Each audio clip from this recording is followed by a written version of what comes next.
अगर इस दुनिया में जेलों को खत्म करके सारे मुजरिमों को वर्चुअल वर्ल्ड में डाल दिया जाए तो कैसा होगा? कमेंट में जरूर बताइएगा। मूवी की शुरुआत एक बड़ी सी आंख से होती है जो डिसॉल्व होकर एक समुद्र किनारे ले जाती है जहाँ एक लड़का और लड़की बैठे हुए थे। लड़के का नाम जैरेड और लड़की का नाम रेन है। ये दोनों बहन भाई हैं और यहाँ छुट्टियाँ मनाने के लिए आए हुए थे। रेन जैरेड को डाइविंग का कहती है लेकिन जैरेड उसे मना कर देता है। रेन के बार बार कहने पर जैरेड को अपनी बहन की जिद के आगे हार मानना पड़ती है। फिर वो दोनों डाइविंग पर निकल जाते हैं। यहाँ से सीन शिफ्ट होता है और रेन एक दूसरी जगह पर दिखाई जाती है जहाँ उसकी आंखों से ब्लैक कलर का एक लिक्विड निकलता है। रेन के पास बहुत सारे ड्रग्स के कैप्सूल्स पड़े हुए थे और सामने एक टाइमर भी लगा हुआ था। फिर रेन एक ड्रग अथॉरिटी के साथ बात करती है जिससे हमें पता चलता है रेन एक इंटेलिजेंट स्टूडेंट है और वो आफ्टर लाइफ नाम के एक बायोलॉजिकल ड्रग पर काम कर रही थी जिसे उसके डैड ने इन्वेंट किया था। अदर लाइफ नैनो टेक्नोलॉजी की मदद से बनाया गया एक ड्रग है जिसे लिक्विड में मिलाकर किसी भी इंसान की आंख में डालकर उसे वर्चुअल वर्ल्ड में भेजा जा सकता है। ये वर्चुअल वर्ल्ड उस इंसान को बिल्कुल रियल वर्ल्ड की तरह ही नजर आता है। रेन इस ड्रग को अप्रूव करवाने के लिए ड्रग अथॉरिटी के ऑफिस आती है ताकि इस ड्रग को अप्रूव करवा के इसे जैरेड के लिए यूज कर सके, क्योंकि उस दिन रेन के साथ डाइविंग करते हुए वो एक लहर में फंसकर एक बड़े पत्थर से टकरा गया था, जिसके बाद वो अब तक कोमा में है। काफी वक्त बीतने के बाद भी जैरेड को होश नहीं आता तो उसके डैड उसे इस तकलीफ से आजाद करवाने के लिए मारना चाहते थे लेकिन रेन उन्हें मना कर देती है। रेन जैरेड की इस हालत का जिम्मेदार खुद को समझती थी। उसे लगता था अगर उस दिन वो जैरेड से डाइविंग की जिद ना करती तो आज सब ठीक होता और अब वो जैरेड को उस ड्रग की मदद से वर्चुअल लाइफ देना चाहती थी। वो इस ड्रग को जैरेड की आंख में डालकर उसे कोमा में रहते हुए भी आम इंसानों की तरह लाइफ को महसूस करवाना चाहती थी। रेन अपने डैड की इन्वेंट की ड्रग को मर्ज करके एक ऐसा लिक्विड तैयार करती है ताकि वो जैरेड को एक अच्छी लाइफ दे सके। इस काम के लिए वो अपने साथ एक पार्टनर को मिला लेती है जिसका नाम सैम है।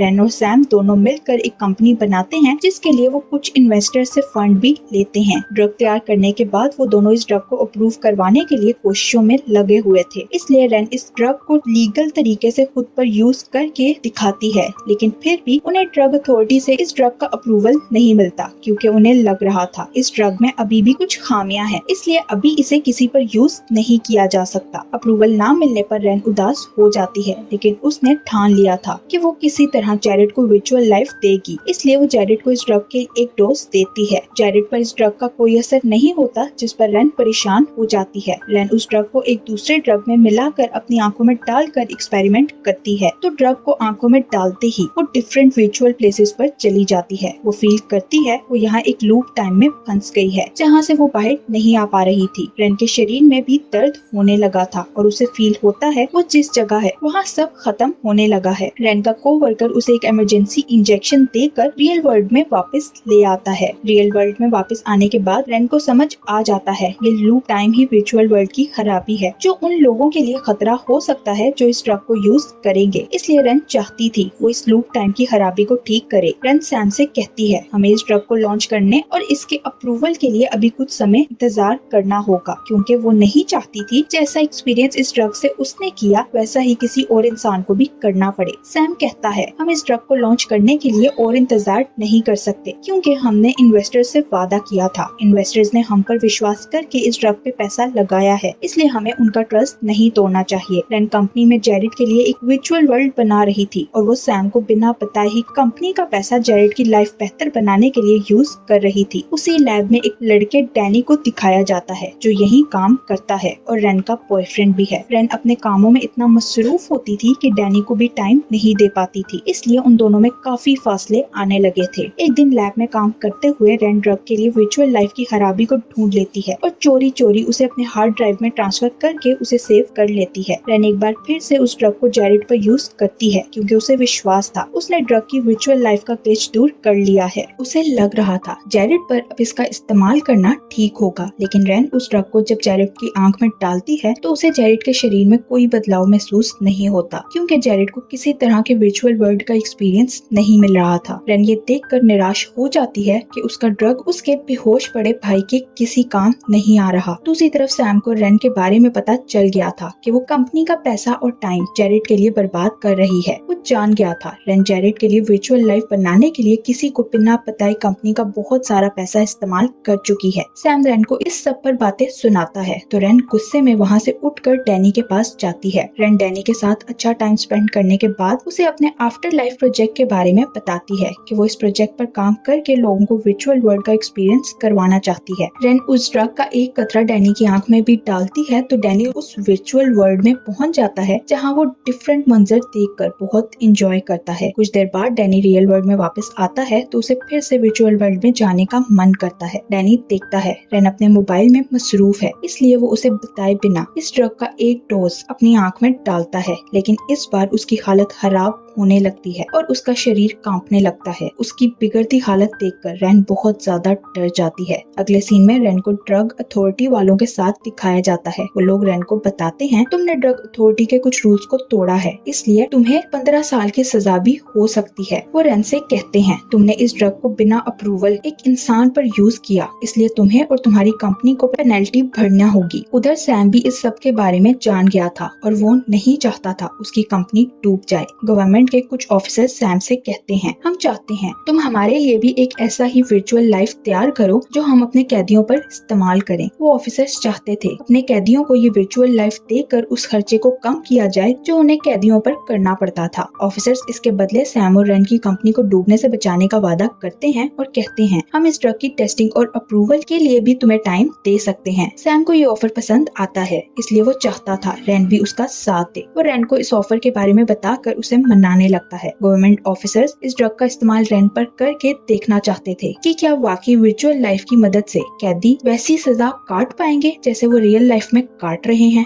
ऑफिसर रेन से कहते हैं अगर तुम हमारी ऑफर एक्सेप्ट करती हो तो हम तुम्हें 15 साल की सजा नहीं देंगे, लेकिन अगर ऑफर लेने से मना कर दिया तो तुम्हें रियल लाइफ में 15 साल की सजा काटना पड़ेगी। उनकी बात सुनकर रेन डर जाती है, लेकिन वो इस एक्सपेरिमेंट के लिए मना कर देती है। ऑफिसर्स रेन को कहते हैं तुम्हें वर्चुअल वर्ल्ड में सिर्फ 1 साल के लिए रहना होगा, जिसके लिए उसे एक सेल में कैद कर दिया जाएगा। सेल में खाने पीने की सब चीजें होंगी, लेकिन रेन के पास बात करने के लिए कोई नहीं होगा। सैम रेन से कहता है इस एक्सपेरिमेंट के दौरान मैं और हमारा कोवर्कर भी वहाँ मौजूद होंगे। इस एक्सपेरिमेंट में तुम्हारे रियल लाइफ के सिर्फ 5 या 10 मिनट यूज होंगे, लेकिन वर्चुअल वर्ल्ड में ये 5 या 10 सेकंड 1 साल के बराबर हो जाएंगे। सैम उसे कहता है तुम्हें वर्चुअल वर्ल्ड में जाकर इस 1 साल की सजा को काटना होगा ताकि हम अपनी कंपनी को बचा सके। इसी बीच सैम रेन को बताता है डैनी मर चुका है और वह तुम्हारी वजह से मरा है, जो सुनकर रेन बिल्कुल टूट जाती है। रेन को डैनी की मौत का सुनकर अब कोई रास्ता नजर नहीं आता, तो उसे मजबूरन सैम और उन ऑफिसर्स की ऑफर को एक्सेप्ट करना पड़ता है। रेन पर एक्सपेरिमेंट शुरू किया जाता है और उसकी आंखों में उसी ड्रग का एक ड्रॉप डाल दिया जाता है, जिसके बाद रेन वर्चुअल वर्ल्ड में पहुंच जाती है। यहाँ रेन खुद को एक सेल में देखती है जहाँ हर तरफ अंधेरा था। वहीं रेन को एक स्क्रीन नजर आती है जिस पर उसकी सजा के दिन काउंट हो रहे थे। शुरू में सब ठीक था, लेकिन कुछ दिनों के बाद ही रेन को अकेलापन फील होने लगता है। वो खुद को मेंटली डिस्टर्ब फील करती है, लेकिन वो किसी तरह खुद को संभालने की कोशिश कर रही थी, क्योंकि उसे इस ड्रग को अप्रूव करवाने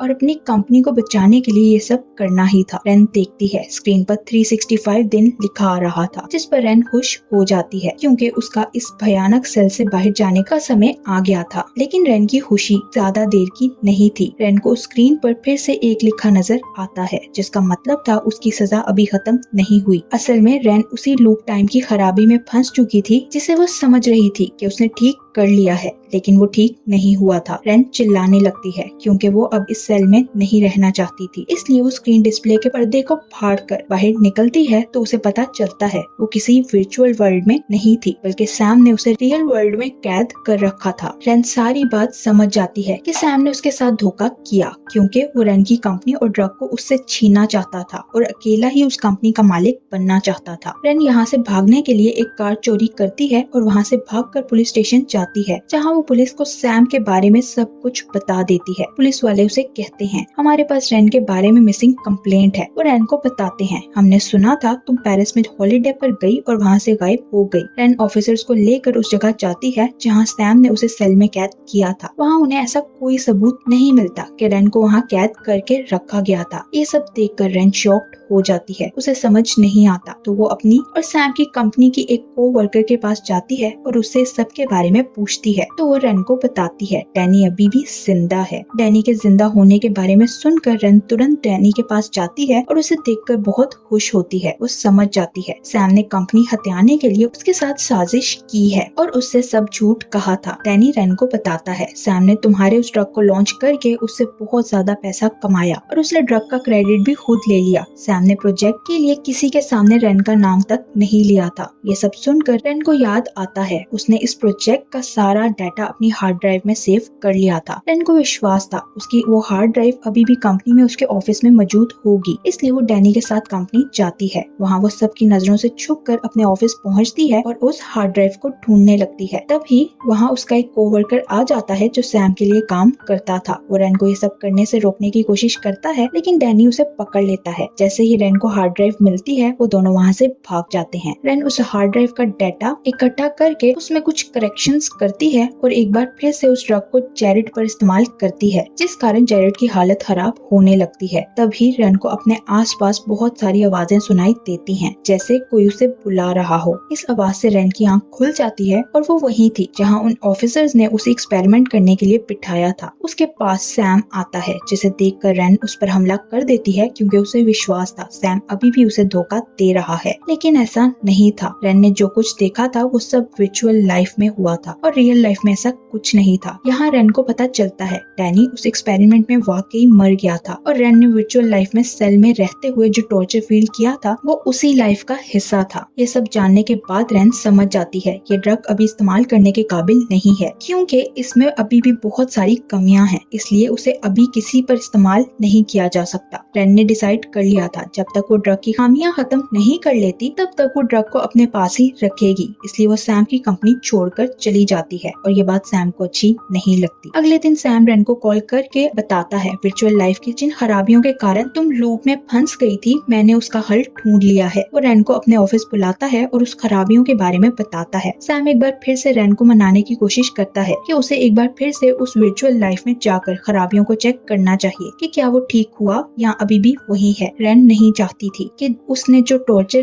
वर्चुअल लाइफ में बर्दाश्त किया वो दोबारा वही सब सहे। रन के मना करने पर सैम को गुस्सा आता है। वो किसी भी तरह अपनी कंपनी को बचाना चाहता था। रन उस ड्रग को अपने साथ ले जाना चाहती थी, लेकिन सैम जानता था अगर वो ड्रग साथ ले गई तो उसकी कंपनी बिल्कुल बेकार हो जाएगी। सैम रन को एक्सपेरिमेंट के लिए फोर्स करने लगता है, लेकिन रन साफ मना कर देती है, जिस पर सैम जबरदस्ती रन को पकड़कर उसकी आंखों में ड्रग डाल देता है। रन एक बार फिर से वर्चुअल लाइफ में पहुंच चुकी थी। वो खुद को उसी सेल्फ में पाती है जहां उसने एक साल बिताया था। खुद को यहाँ देखकर रन चिल्लाने लगती है और वो खुद को पागल महसूस करने लगती है। फिर वो किसी तरह खुद को संभालती है और टाइम बीतने लगता है। रन को पॉजिटिव थॉट्स आने लगती हैं तो वो शांत हो जाती है, लेकिन तब ही वर्चुअल लाइफ का सेशन खत्म हो जाता है और वो रियल वर्ल्ड में वापस आ जाती है। इस पर रन को वर्चुअल लाइफ में पूरा एक साल बिताना नहीं पड़ा था। रियल वर्ल्ड में वापस आते ही रन को गुस्सा आता है और वो सैम पर हमला करके उसकी आंखों में ड्रग डालती है। वो चाहती थी सैम भी उन सब चीजों को फील करे जिनसे वो गुजरी है।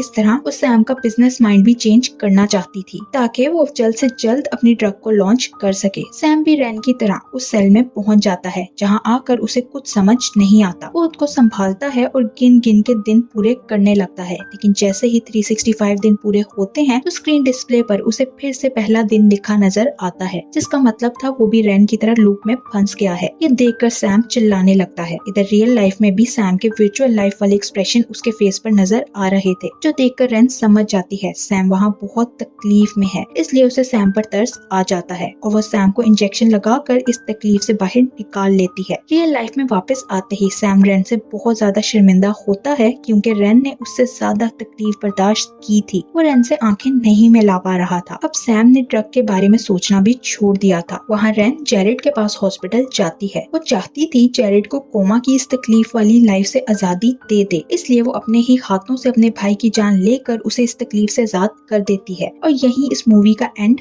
हो जाता है। Thank you for watching.